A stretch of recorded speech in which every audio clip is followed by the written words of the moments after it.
안녕하세요. 전라도 광주광역시에서 뷰티숍을 운영하고 있는 30대 후반의 여자입니다. 사실 저는 어디 가서 제 이야기를 하는 걸 좋아하지 않는 편입니다. 그 이유는 제 이야기를 들은 사람들 대부분이 저를 동정하기 때문이랍니다. 지금의 저는 누구보다 잘 지내고 있고 누구보다 행복함을 느끼고 있는데 저의 과거로 인해 사람들에게 원치 않는 동정을 받는 것이 싫어 저는 사람들에게 제 이야기를 굳이 꺼내지 않았었습니다. 이곳에도 저의 사연을 보낼까 말까 고민하다가 익명이 보장되는 곳이기도 하고 어버이날을 맞아 저희 부모님들의 이야기를 해보는 것도 나쁘지 않겠다 싶어 용기 내 저의 사연을 보내게 됐습니다. 제가 자란 저의 고향은 고랭지 농업으로 유명한 강원도 어느 시골이었습니다. 사는 지역이 지역인 만큼 저희 부모님들도 고랭지 농업으로 배추밭을 운영하시는 분들이셨는데 저희 동네에서 가장 큰 배추 농사를 지으시는 분들이셨습니다. 그리고 제 기억으로는 저는 초등학교에 들어가기 전부터 부모님의 배추밭 일을 도왔던 것 같습니다. 아이고 저 어린 게 뭘 안다고 배추를 저렇게 나르고 있디야? 저 고사리 같은 손으로 지 머리통보다 큰 배추 옮기는 거 보니 웃기기도 하고 기특하기도 하네. 아무리 어리다 하더라도 지 밥값은 해야 할 거 아니여. 저거 똥오줌 가린다고 보낸 세월만 해도 몇 년이야. 걸어다니고 말길 알아들을 수 있으면 지도 일해야지. 아유 예솔이 엄마, 그러다 애 잡는 거 아니여?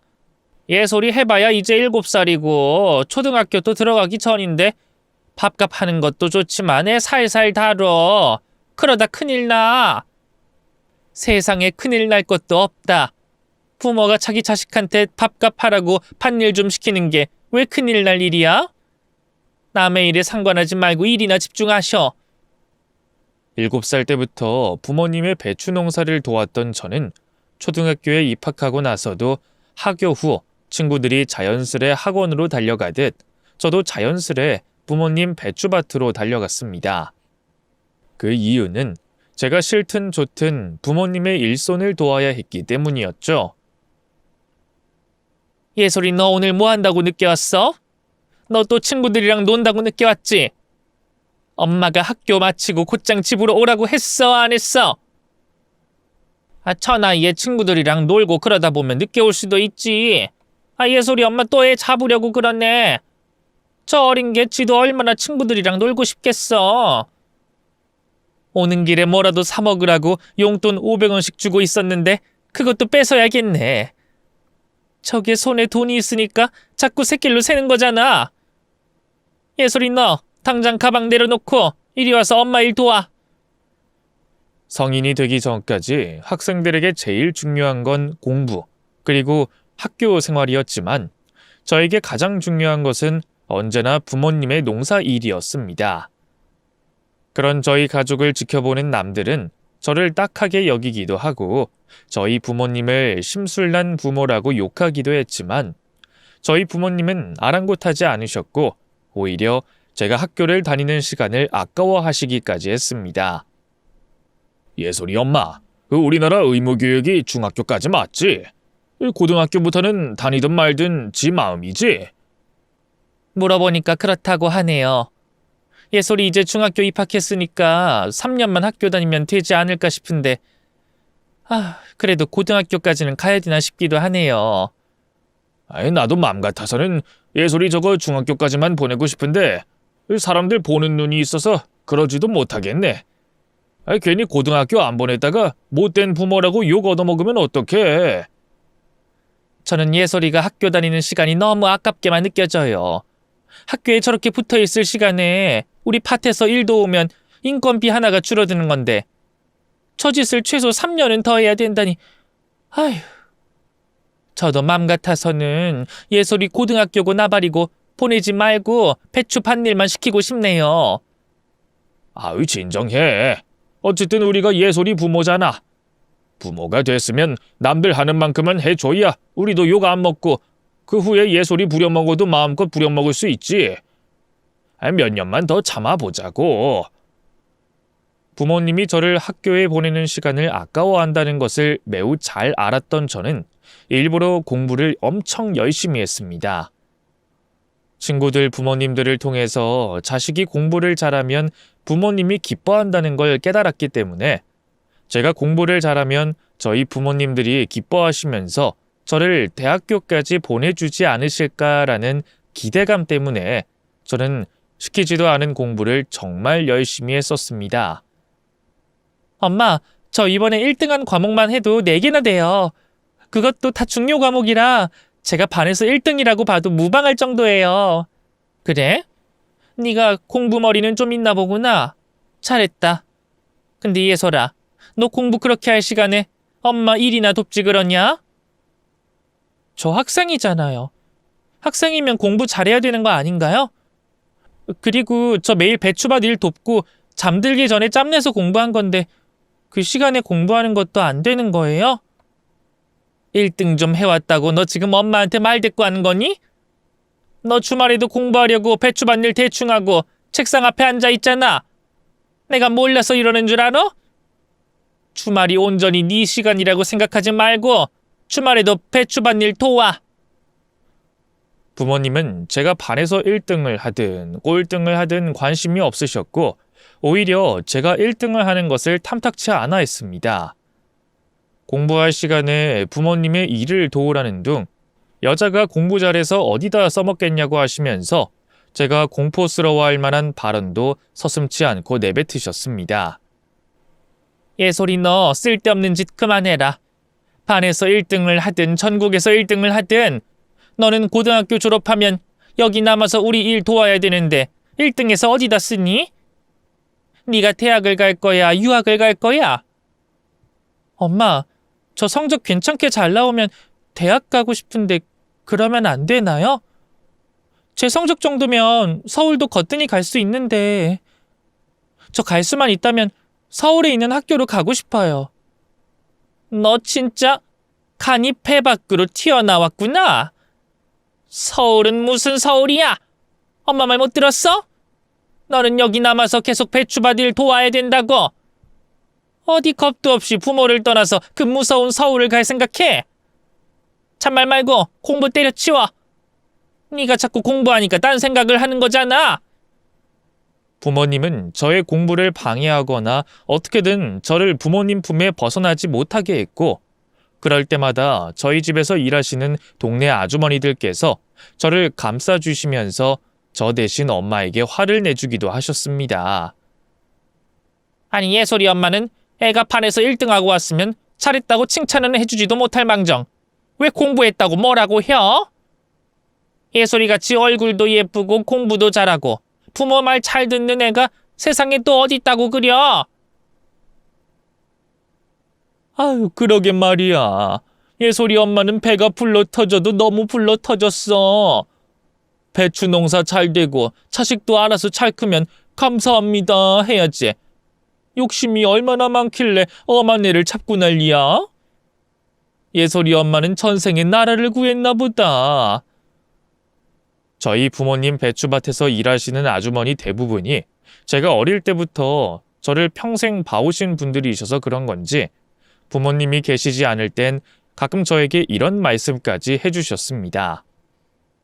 예솔아, 너희 엄마랑 아빠가 너 대학교 안 보내준다고 하면 고등학교 졸업하자마자 뒤도 돌아보지 말고 이 동네에서 도망가 버려라. 성인 되면 부모 없어도 너 하고 싶은 거 뭐든 다 할 수 있으니까 그냥 여기서 도망가 버려. 그래 예솔아, 부모도 부모 노릇을 해야지 부모지. 자식 새끼 배추밭 일만 시키고 창창한 앞길 막으면 부모도 아니다. 내가 봤을 때 너희 엄마랑 아빠는 너 절대로 대학 안 보내주고 평생 여기에 붙잡고 살 것 같구나.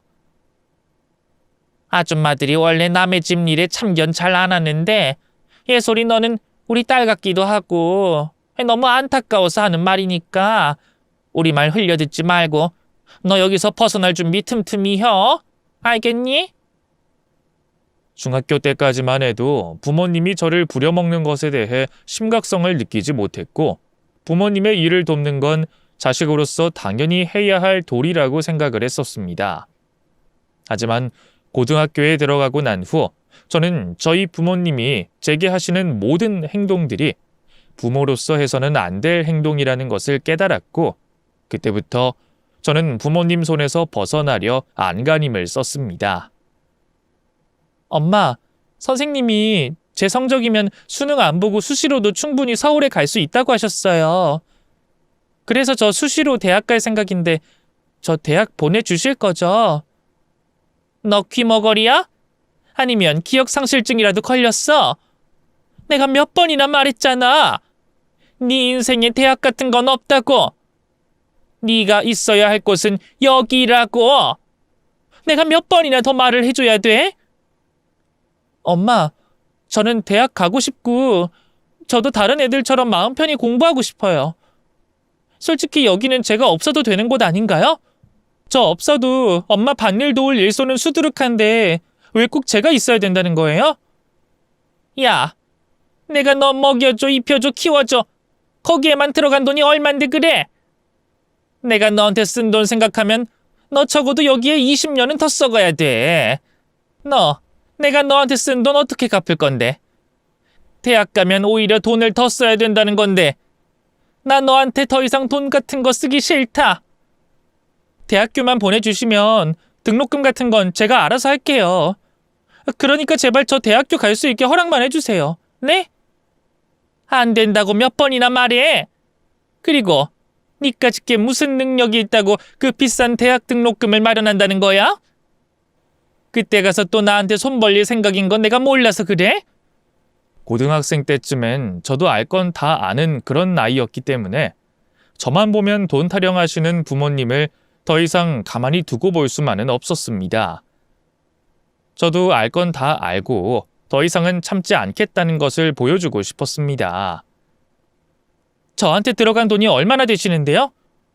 솔직히 7살 때부터 지금까지 엄마 밭에서 일한 제 노동값이 더 많은 거 아닌가요? 저는 제가 엄마 밭에서 일해서 번 돈들이 엄마랑 아빠가 저 먹여주고 키워주고 재워준 돈 갚고도 남았다고 생각하고요. 오히려 엄마랑 아빠가 저한테 인건비 주셔야 된다고 생각해요. 네가 몰라서 하는 말인 것 같은데 내가 너 여기 데리고 오느라 쓴 돈이 얼만 줄 알아? 몇 천은 된다, 몇 천은. 그 돈 생각하면 나 너 그냥 순순히 못 보내줘. 그게 무슨 말이에요? 저를 여기 데려오느라 몇 천을 쓰셨다뇨? 저를 어디서 사가지고 오기라도 했단 말인가요? 엄마랑 다투고 있던 중 엄마께서는 마치 저를 어디서 사온 것처럼 이야기하셨고, 제가 그게 무슨 말이냐 묻자 엄마는 실수했다는 듯 크게 당황한 모습을 보이셨습니다. 물론 바로 아무렇지 않은 척하시며 오히려 저에게 큰 소리를 치셨지만요. 내가 전에 너한테 말 안 했었냐? 너 가진다고 네 아빠랑 내가 엄청 고생했다고. 애 잘 들어서게 한다는 보약부터 시작해서 몸에 좋다는 보양식은 죄다 사 먹고 병원 문지방이 닳도록 들락날락거린다고 그때 쓴 돈이 몇 천이란 뜻이야. 너 가지는데 그렇게 몇 천을 투자해서 겨우 가졌다 이 말이야. 엄마, 그렇게 어렵게 가진 딸이면 다른 집처럼 자식을 조금만 더 소중하게 여겨줄 수 없어요? 솔직히 엄마랑 아빠는 어떻게든 저를 부려먹으려고 하시는 것 같아요. 그런 생각이 든다면 어쩔 수 없다. 네 아빠랑 나랑은 너한테 최소한의 부모 노릇은 이미 충분히 하고 있다고 생각하고 대학교는 우리 손에서 벗어난 일이라고 생각한다. 엄마 말 알아들었으면 대학 타령은 그만하고 방으로 돌아가. 결국 저는 반에서 1등이라는 좋은 성적을 거둬도 부모님의 반대로 대학교 진학을 하지 못했고, 동네 친구들 다 타 지역으로 공부하러 다닐 때 저만 그 시골에 홀로 남아 부모님의 배추밭 일을 도와야 했습니다. 아유, 불쌍한 우리 예솔이. 예솔이가 내 딸이었으면 나는 내 뼈를 갈아서라도 서울이든 미국이든 어디든 보냈을 텐데. 부모 잘못 만나서 이게 무슨 고생이니? 아유, 언니, 애 앞에선 그런 말 하지 마쇼. 우리보다 더 속상한 건 예솔이 당사자일 거 아니여요. 예솔아, 대학 못 가게 된 건 안타깝게 된 거지만 이모들 말한 대로 틈 봐서 여기서 도망 나가버려. 성인 돼서 다 큰 네가 도망간다고 해서 너희 부모가 뭐 어쩔 거야. 안 그래? 너야말로 애한테 이상한 소리 하지 마. 예솔이 부모가 보통 내기 인간들이야? 예솔이 도망간다고 하면 지옥 끝까지 따라가서 데려올 인간들이잖아. 아유, 그건 그렇지. 예솔이가 도망가고 싶다 해도 그 인간들 손에서 벗어나기 쉽진 않을 거야. 아이고, 우리 예솔이 시집이라도 가야지 여기서 벗어나려나? 결국 저는 부모님들 몰래 가출을 감행하기로 마음먹게 됐습니다. 아주머니들 말씀대로 저희 부모님들은 보통 사람들과는 다른 분들이셨기에 아무 날에나 가출할 수 없었고 제 나름대로의 계획을 철저하게 짜야 했습니다. 아, 오늘은 일이 왜 이렇게 힘드냐? 평소보다 일이 더 힘드네, 더 힘들어. 예솔이 아버지, 오늘은 내가 너무 힘들어서 그러는데 밥은 대충 있는 대로 먹고 일찍 자는 걸로 해요. 그래도 괜찮겠죠? 아니, 나도 오늘 비 맞으면서 일했더니 삭신이 쑤시고 몸살 기운이 올라와서 일찍 자야 할 것 같아. 나는 따뜻한 국만 있으면 되니까 그 반찬은 있는 걸로 대충 꺼내와. 비가 많이 내렸던 날, 그리고 부모님이 반일로 피로를 호소했던 날, 저는 가출을 하기로 마음먹었습니다. 부모님이 평소보다 일찍 잠에 든 것을 확인한 저는 미친 사람처럼 정신없이 큰 가방에 제 짐을 모조리 집어넣은 뒤 조심스레 현관 밖으로 나오게 됐는데 어디서 나타난 건지 뒤통수 뒤로 섬뜩한 엄마의 목소리가 들려왔습니다. 예솔이, 너 지금 어디 가려고 그 큰 가방을 챙겨 나가는 거야? 너 설마 지금 가출하려고 그러고 있는 거니? 엄마 주무시고 계신 거 아니었어요? 저는 엄마 잠든 줄 알았는데 왜 일어나 계신 거예요? 화장실 가려고 일어났는데 네 방에 불이 켜져 있길래 뭐 하나 싶어서 잠깐 내다봤다. 근데 네가 짐을 싸고 있더라고. 너 정말 가출하려고 비 오는 이 늦은 밤 그러고 서 있는 거야? 엄마, 저 더 이상 여기서 못 살아요. 저도 제 삶을 살고 싶어요. 그러니까 제발 저 모른 척 해주세요. 부탁할게요. 저는 엄마가 저를 붙잡기 위해 맨발로 집 밖으로 뛰쳐나오는 모습을 보자마자 들고 있던 우산도 내팽개치고 미친 듯이 마을 입구로 달리기 시작했습니다. 엄마의 고함 소리에 잠에서 깬 아빠도 저를 잡겠다고 달려오셨고 저는 결국 두 사람의 손에 붙잡히고 말았습니다. 제발 저 좀 보내달라고요. 저도 친구들처럼 제가 하고 싶은 거 하면서 살고 싶어요. 저도 대학도 가고 싶고 제 또래 친구들도 사귀고 술도 마시면서 놀고 싶다고요. 미친년 같은 이라고. 네 인생이 걔네 인생이랑 같은 줄 알아? 네 인생은 태생부터가 달라 이년아. 너는 여기서 평생 우리랑 같이 살아야 된다고. 이 마을에서 나가고 싶거든. 나 죽으면 그때 나가. 그때.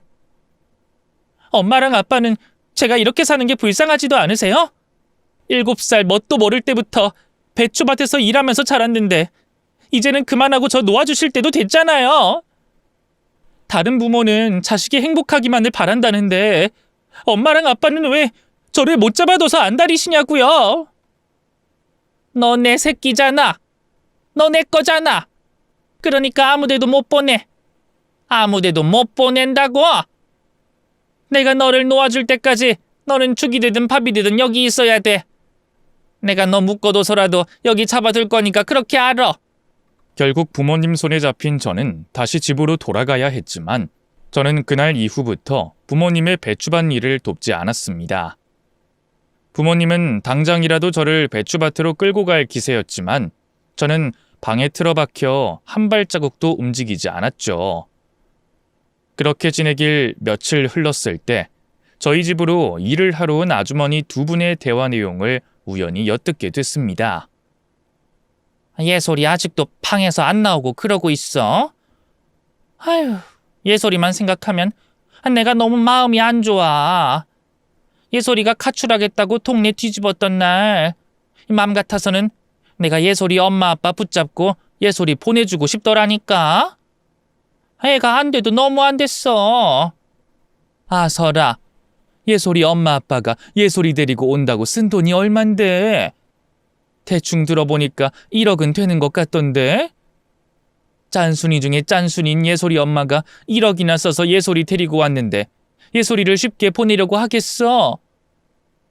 예솔이 엄마랑 예솔이 아빠가 애 갖고 싶어서 예솔이 데려온 게 아니라 평생 부려먹으려고 예솔이 데려왔다는 소문이 이제 보니까 사실인 것 같아.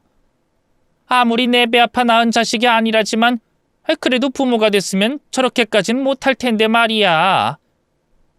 그렇게 저는 아주머니들의 대화를 통해서 제가 부모님들의 친딸이 아닌 돈을 지불하고 어딘가에서 사온 딸이라는 걸 알게 됐습니다. 그리고 그날 점심을 먹으러 집으로 온 부모님께 달려가서 물었습니다. 엄마, 저 아기 때 사진 보여달라고 할 때마다 매번 안 보여주셨잖아요. 제 앨범 어딨어요? 어디 있는지 알려주시면 제가 꺼내볼게요. 너 아기 때 사진 같은 거 없어. 그런 거 없어서 네가 보여달라고 할 때마다 찾기 힘든 곳에 처박아뒀다고 거짓말했었던 거야. 그나저나 생뚱맞게 아기 때 사진은 갑자기 왜? 방구석에 처박혀 있으니까 네 아기 때 사진이 궁금하던? 유치원생 때부터 사진은 있는데 갓난아기 때 사진이 없는 게 이상하기도 하고 궁금해서요. 근데 왜 제 아기 때 사진은 없는 거예요? 일하기도 바쁜데 네 사진 찍을 시간이 어딨어? 더더욱이나 이런 깡촌 시골에서 누가 애 사진 찍고 자빠져 있냔 말이야. 네가 조금 컸을 때는 주변에서 하도 사진 찍어둬라 남는 게 사진이다 하니까 어쩔 수 없이 몇 장 찍어둔 거지. 왜 아기 때 사진은 없냐는 저의 질문에 엄마는 눈빛 하나 바뀌지 않고 뻔뻔하게 거짓말을 하셨고 아빠는 두 귀를 막으셨는지 제 말에 그 어떤 반응도 하지 않았습니다. 태연하게 거짓말을 하고 있는 두 사람을 보고 있자니 제가 이 집의 딸이 된 이유를 알고 있다는 사실을 숨기고 싶지 않았습니다. 저를 돈 주고 어디서 사오셨으니까 아기 때 사진이 없는 거겠죠. 저 얼마 주고 어디서 사오셨어요? 1억은 줬다는데 그게 사실이에요? 그래서 그 돈 뽕 뽑아 먹으려고 저 이렇게 붙잡아 두고 사시는 거예요? 그래서 겨우 7살 된 애를 그렇게 부려먹으신 거냐고요? 너 지금 무슨 소리 하는 거야? 그리고 내가 돈 주고 널 사왔다는 이야긴 어디서 듣고 이러는 거니? 누가 그런 소리 하든. 왜요? 엄마랑 아빠가 저 돈 주고 사온 거 이 동네 사람들 다 알고 있던데 제가 어디서 들었든 그게 무슨 상관이에요? 언젠간 저도 알게 될 거라고 생각하지 않으셨어요? 언제까지 저한테 그런 큰 비밀을 숨길 수 있을 거라고 생각하셨어요? 엄마랑 아빠는 평생 밭일만 하고 살아서 세상에 비밀은 없다는 말도 모르고 사셨어요? 저의 말이 끝나기 무섭게 엄마는 들고 있던 숟가락을 던지시더니 배추밭으로 쫓아 달려갔습니다. 저 못된 인간이 또 무슨 짓을 하려고 그러는 건가 싶어 따라가 봤더니 엄마는 눈에 보이는 아무 아주머니의 머리채를 붙잡고 늘어지셨습니다. 너지? 네가 예솔이한테 내가 돈 주고 사왔네 어쨌네 그 소리 했지? 너 맞지? 여기서 입 제일 싼 년이 너니까 너일 게 분명해. 어머 언니, 내가 언제 그랬다고 이러는 거야? 언니 진짜 미쳤어? 내가 아니면 어쩌려고 나한테 이 짓거리를 하는 거야? 너 아니면 누가 그딴 소리를 한 거야? 누구야? 당장 나와! 누가 그딴 헛소리 퍼뜨리고 다녔는지 당장 나오라고! 2번 다시는 그놈의 새치어 못 놀리게 만들 거야. 누군지 당장 차수해! 아니 언니, 예솔이 입양된 사실 예솔이 당사자 빼고 이 동네 사람들 다 알고 있었는데 예솔이가 언제 어떻게 알게 되는지 뭐가 그렇게 중요해? 언젠간 터질 일이 터진 건데 왜 난리인 거냐고. 언니 설마 예솔이 입양된 거 평생 숨길 생각이었어? 제가 돈 주고 어딘가에 데리고 온 딸이라는 걸 알게 됐던 당일날엔 부모님들과 저는 그 어떤 대화도 나누지 않았습니다. 부모님들은 저에게 어떤 말을 어떻게 해줘야 할지 머리를 싸매고 고민하신 듯 했고 저는 어떻게 이걸 트집 잡아 이 집에서 나갈까라는 고민에 그 어떤 말도 하지 않은 것이었죠. 그리고 며칠 후 부모님이 저를 불러 앉히셨습니다. 네가 어쩌다가 여기에 오게 된 건지 궁금해할 것 같아서 그 이야기 해주려고 한다. 그 이야기에 앞서 오해 하나 풀자면 우리가 너를 데려온 이유는 너를 부려먹을 생각으로 데려온 게 아니라 우리한테도 자식이라는 것이 필요해서 데리고 온 거니 그 부분에 대해서는 오해하지 말아줬으면 좋겠다. 알겠으니까 어쩌다 제가 이곳에 오게 됐는지부터 이야기해주세요. 그리고 저희 친부모님들은 어디에 계시는지도 알려주시고요. 네 친부모들이 어디에 어떻게 지내는진 나도 잘 모른다. 내가 너희 친부모에 대해서 아는 건 찢어지게 가난한 사람들이라는 것밖에 없어. 나는 중개인 통해서 너희 부모 만났는데 너희 친부모들이 너를 키울 돈이 없다고 너를 넘겨주면서 1억만 달라고 하길래 그 돈 주고 너 데리고 온 것밖에 없다.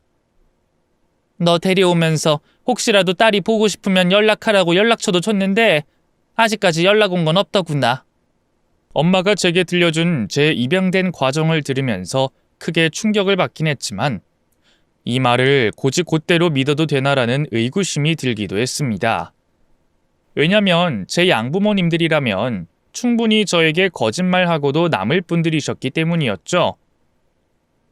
너를 데려오고 나서 1년 정도 지났을 때 돈 주고 사람을 사온 것에 대해 죄책감을 느끼기도 했고 우리가 부모 자식을 생이별시킨 것만 같은 생각에 너희 부모들한테 너를 돌려주려고 했는데 알아보니까 네 친부모가 우리가 준 돈을 들고 동남아인가 어딘가로 사업하러 떠났다고 하더구나. 그게 사실인가요? 20년 동안 제 친부모들은 저를 단 한 번도 찾지 않았고 저를 이 집에 팔아 넘기고 해외로 가버렸다는 그 말 정말 사실이에요? 너한테 다 들킨 마당에 내가 무슨 거짓말을 하겠어? 도대체 어느 부분이 믿기 어려워서 그러니? 너희 부모들은 돈이 필요했고 돈을 얻는 대신 너를 포기했어. 그런 인간들이 너를 버리고 해외로 가버렸다는 말도 그리 믿기 어려운 말은 아닌데 뭐 때문에 그래? 친부모들이 찢어지게 가난해 다른 것도 아닌 자식을 팔아 넘겼다는 사실이 제 가슴을 찢어지게 만들었지만 그건 이미 지나간 과거고 그 과거보다 현재가 더 괴로웠기에 저는 정신 차리고 저를 키워준 양부모들에게 말했습니다.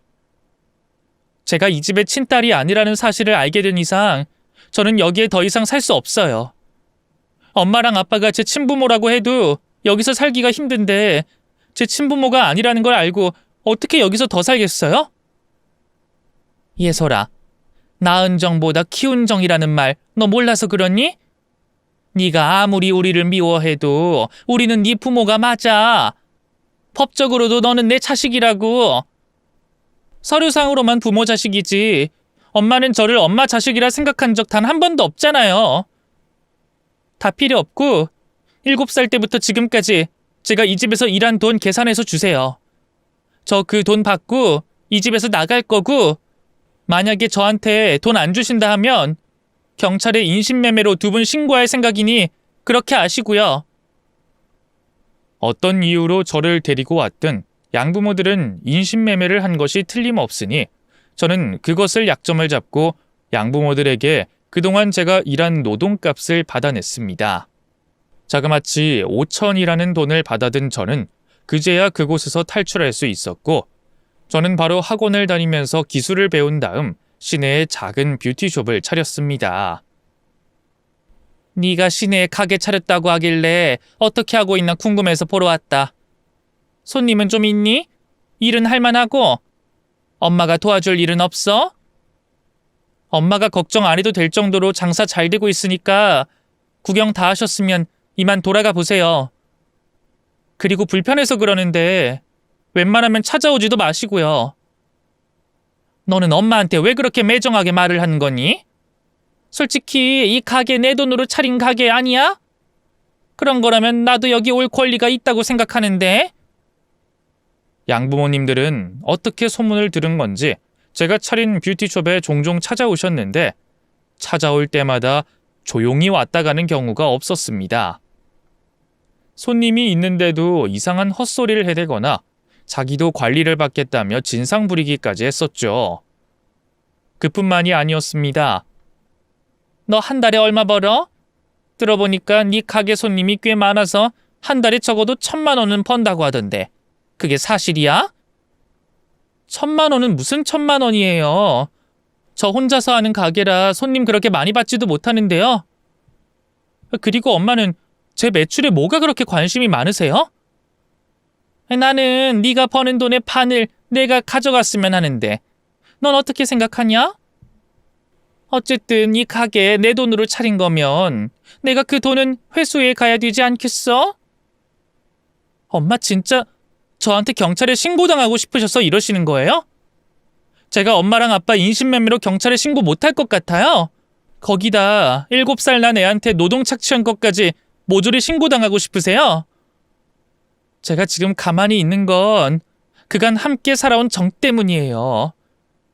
제발 저 좀 그만 괴롭히시라고요. 엄마는 어렵게 차린 저의 뷰티숍의 매출의 일부분을 요구하셨고 가끔은 제가 바쁠 때 가게로 찾아와 카운터에 있는 돈통에서 돈을 훔쳐가기도 했습니다. 그 일이 1년 넘게 지속되자 몸이 아플 정도로 스트레스를 받은 저는 양부모님들 몰래 부동산에 가게를 내놓고 양부모님들이 찾아올 리가 없는 곳으로 도망을 와버렸습니다. 제가 아는 한 양부모들에게 연고지가 없는 곳은 전라도였기에 저는 전라도에서 자리를 잡을 생각이었습니다. 그리고 다시 그곳에서 뷰티숍을 차릴 생각으로 매장 자리를 찾아 헤매고 있었는데 길을 잃고 어쩌다 우연히 들린 골목길 전봇대에서 아주 낡고 오래된 전단지와 마주하게 됐습니다. 평소 같았으면 제 눈에 들어오지도 않을 전단지였겠지만 그날은 이상하게 제 시선이 그곳에 꽂혔고 저는 얼마나 오래 붙어져 있었는지 노랗게 빛바랜 전단지를 보자마자 그 전단지 속 사진의 어린아이가 저라는 것을 단번에 알 수 있었습니다. 그렇게 저는 그 전단지를 가지고 집으로 돌아와 며칠 동안 고민한 뒤 그 전단지에 적혀있는 전화번호로 전화를 걸었습니다. 안녕하세요. 전봇대에 붙어있는 실종 아동 전단지 보고 연락드렸는데 전단지 속 아이를 찾고 계시는 분이 맞으실까요? 아직도 이런 전화가 오네요. 그 전단지 속에 있는 아이 잃어버린 엄마가 제가 맞긴 하는데 장난 전화라면 그만해 주세요. 아이 찾는 동안 지금까지 단 한 번도 저는 제대로 된 전화 받아본 적 없어서요. 이제는 그만 좀 해주셨으면 좋겠네요. 절대로 장난으로 전화 건 건 아니고요. 제가 그 전단지 속 아이를 알고 있는 것 같아서 연락드렸어요. 죄송하지만 저 좀 만나주실 수 있으실까요? 친엄마로 추측되는 사람은 만나달라는 저의 말에 말없이 한참을 고민하셨습니다. 아무래도 저를 찾는 기간 동안 많은 사람들에게 속아 마음고생이 심한 듯해 보였죠. 그렇게 1분 가까이를 고민하던 친엄마는 마지막으로 저를 만나보겠다고 말했습니다. 근데 제가 지금 다리가 많이 불편해서 멀리 가질 못하는데 가능하다면 그쪽이 저희 집으로 와주실 수 있을까요? 네, 그 주소만 알려주시면 제가 찾아가도록 하겠습니다. 내일 찾아뵈도 괜찮겠죠? 저는 다음 날 친엄마에게 받은 주소로 찾아갔는데 저는 주소지 건물 앞에 도착 후 큰 충격에 빠질 수밖에 없었습니다. 친엄마가 살고 있는 집은 달동네 중에서도 가장 높은 곳에 위치하기도 했는데 집이 내일 당장 무너져도 이상하지 않을 만큼 낡고 오래된 집이었습니다. 천장은 또 어찌나 낮은지 160 조금 넘는 제 머리가 천장에 닿을 것만 같았습니다. 여기까지 올라오느라 고생 많았죠? 집이 오래된 집이라 깨끗하지가 못하네요. 이런 곳으로 모시게 돼서 정말 죄송하게 생각합니다. 그나저나 우리 딸을 알고 있다고 하셨는데 어떻게 아는 사이인지요? 20년 만에 처음 만나게 된 저희 친엄마는 나이에 비해 얼굴에 주름이 많았고 또 머리가 하얗게 새어 있었습니다. 거기다 밥도 잘 못 먹었는지 앙상하게 마른 몸을 하고 있었는데 전화에서 말했던 대로 다리도 많이 불편해 보였습니다. 친엄마는 다리를 크게 절뚝였고 저는 그 모습에 충격을 받아 아무 말도 할 수가 없었습니다. 아가씨, 제 말 듣고 있어요? 우리 딸이랑 어떻게 아는 사이인가요? 그리고 제 딸을 알고 계시는 게 맞긴 해요? 같은 고등학교를 나온 동창입니다. 근데 아직 그 친구한테는 제가 그 전단지를 발견했다는 말은 못했어요. 저도 정확하게 사실 확인을 해야지 말할 수 있을 것 같아서요. 그래서 말인데요.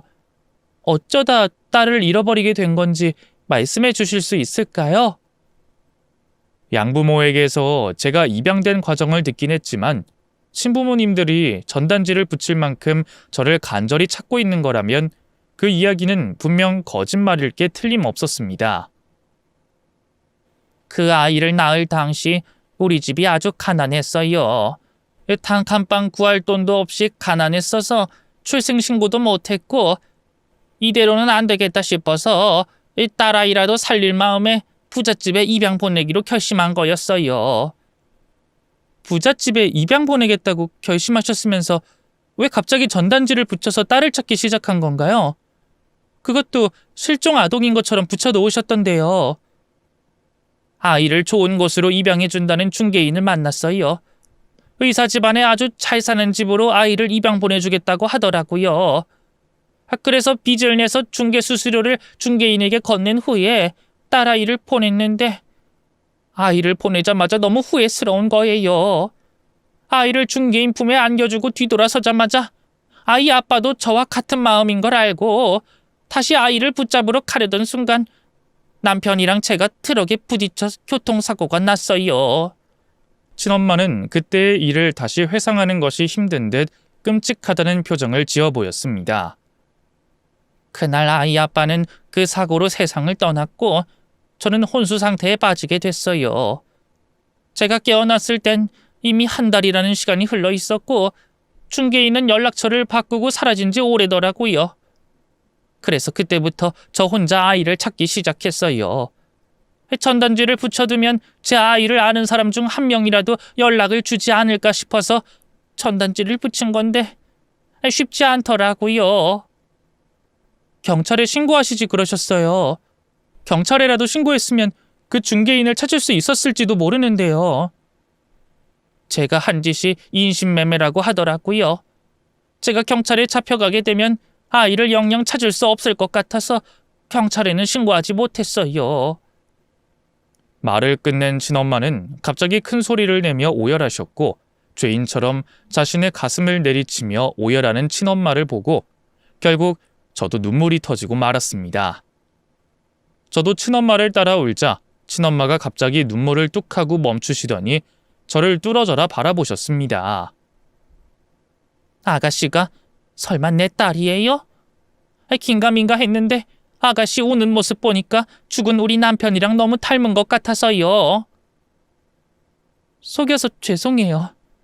저도 궁금해서 찾아온 건데 제가 그 전단지 속 아이가 맞는 것 같아요. 아기 때 제 모습을 저도 잘 몰라서 긴가민가 했는데 제 어릴 때 모습 같더라고요. 아무래도 제가 딸이 맞는 것 같아요. 친엄마와 저는 서로를 끌어안고 한참을 울었고 눈물을 멈추고 난 후 저는 그동안 제가 살아온 이야기에 대해 말해줬습니다.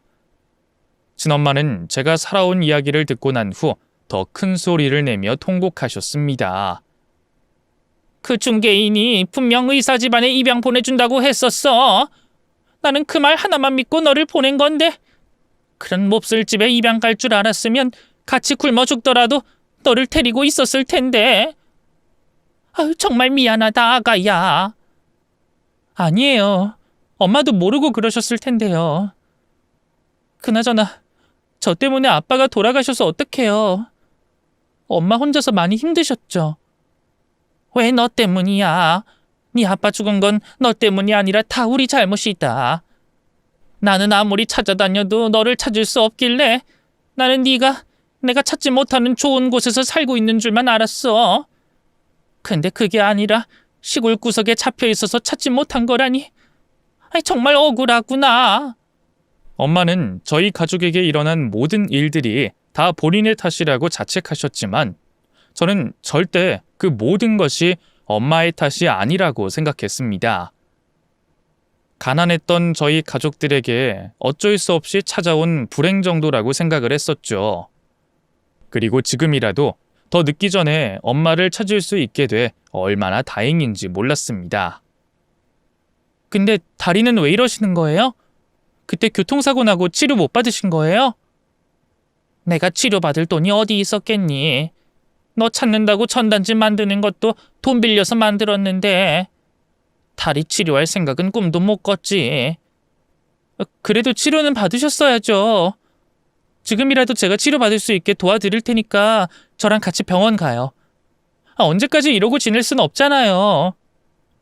이미 다 늙었는데 치료는 무슨 치료야. 그리고 나는 친엄마라는 이유로 이제 와서 너한테 부담 주고 싶지 않으니까 나를 부양할 생각은 절대 하지 말아라. 친엄마는 저에게 부담되고 싶지 않다며 저와의 만남을 계속해서 피하셨지만 저는 어려운 환경에서 살고 계시는 엄마를 제가 모시고 살고 싶었습니다. 그리고 저도 지금부터라도 부모의 사랑이 무엇인지 느껴보고 싶었죠. 그런데 제가 새로운 지역에서 새로 차린 뷰티숍으로 저희 양부모님들이 찾아오셨습니다. 어떻게 알고 여기까지 오신 거예요? 누가 말하던가요? 희정이가 말했나요? 두 분 싫어서 여기까지 도망온 걸 알면 찾아오지 말았어야죠. 이번엔 왜 또 찾아오신 거예요? 너는 우리 피해서 도망간다는 데가 왜 하필 광주야? 다 필요 없고 당장 우리랑 강원도로 돌아가자. 강원도로 돌아가면 엄마랑 아빠가 다시 가게 차려줄 테니까 우리랑 돌아가잔 말이야. 싫어요. 제가 왜 당신네들을 따라가야 돼요? 여기까지 오셨으니 드리는 말씀인데 저 여기서 저희 친부모님들 찾았어요. 그러니까 이제 저한테 부모 노릇할 생각하지 마시고 돌아가세요. 친부모를 찾았다니? 너희 친아빠 죽고 너희 친엄마도 크게 다쳐서 생사를 오간다고 하던데 도대체 어떻게 찾았단 말이야? 양부모들은 제가 친부모들을 찾았다는 말에 놀라긴커녕 어이가 없다는 듯 반응을 하셨습니다. 저희 친부모님들이 저를 입양 보내고 어떻게 지내고 있는지도 알고 있는 양부모들의 모습에 참을 수 없는 분노가 치밀어 올랐습니다. 저희 친부모들이 저를 보내고 교통사고 당하셨다는 거랑 저희 친부모들이 저를 찾고 계셨다는 것도 다 알고 계셨어요? 근데 어떻게 저를 친부모들한테 돌려주지 않으셨던 거예요? 내가 중개인한테 얼마나 큰 돈을 지불했는데 너를 다시 환불하겠니? 너를 되돌려준다고 하면 그 인간들이 그 돈을 다 뱉어낼 것 같아? 너 되돌려주면 나만 손해인데 내가 왜 너희 부모들 불쌍하다고 되돌려줘야 되니? 제가 물건이라도 되나요? 환불이라뇨? 어떻게 사람이 돼서 그런 짓들을 하고 그딴 말을 아무렇지 않게 내뱉을 수 있어요? 말이 그렇다는 거지. 어쨌든 예솔아, 엄마랑 아빠랑 다시 집으로 돌아가자. 우리랑 돌아가면 그땐 네가 해달라는 거 다 해줄 테니까 돈 없고 가난한 네 친엄마랑 살지 말고 우리랑 돌아가잔 말이야. 양부모들은 제가 친부모님들을 다시 만나 행복하게 살까봐 겁이 나서 저에게 다시 집으로 돌아가자고 한 것이 아니라 저에게 쓴 돈이 그때까지도 아까워 저에게 다시 집으로 돌아가자고 한 것이었습니다. 그 속내를 모르지 않는 저는 양부모들을 쫓아내기 위해 휴대폰을 꺼내 들었습니다. 당신들이 3살밖에 안 된 어린 나를 가지고 인신매매했다고 실토한 거 증거로 여기 CCTV에 다 찍혔으니까 발뺌할 생각하지 마세요. 저 지금 경찰서에 신고해서 당신들 신고해버릴 거예요. 예솔아, 진정하래도? 네가 우리 신고하면 너희 친엄마도 신고당하는 건데 너 그래도 괜찮아? 네, 괜찮아요.